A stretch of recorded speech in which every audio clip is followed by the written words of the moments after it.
So, are we talking about healthcare as a whole, like the cost of healthcare, or are Yes. we talking about the Health cost of insurance. health Health insurance? That's where I insurance. get confused. Yeah, so it's the American Care Act right now. You get subsidies based off of your income. So a family of four making $80,000 a year may pay $700 a month. And so come November 1st, that might go up to, and people have been showing it, people have been showing their letters coming out, it's going up to $2,000 a month. That's for a family that makes $80,000 a year. So, does that actually mean the cost of healthcare itself goes up, or is it just the insurance? And health insurance doesn't cover your deductibles, it doesn't cover your premiums, it doesn't cover your copays. That's what I'm saying. Like, so I had a period of my life just recently, a few years, where I did not have health insurance, and I did notice such a detrimental difference in the bills themselves. They were cheaper. They were They much are. cheaper.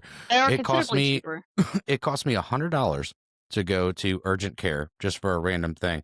And it was like $100 plus my scripts. And then if you use the good RX coupons on your prescriptions, it was like $20 for my scripts. So like $120 for a random visit for just a random thing you would just go to, urgent care for or whatever. I went to urgent care just recently, and that same exact, pretty much very similar visit, it was the same type of stuff. It was, $176 or whatever. Yeah. And then insurance only covered X amount. And then I had to still pay, even being insured, $60. And then I had to pay for my subscriptions or my prescriptions, which were equal to what I paid. And then I get hit with an extra bill for like $20. It's like, in the end, having this health insurance, which my work does pay for, but I imagine it's a couple $100 a month.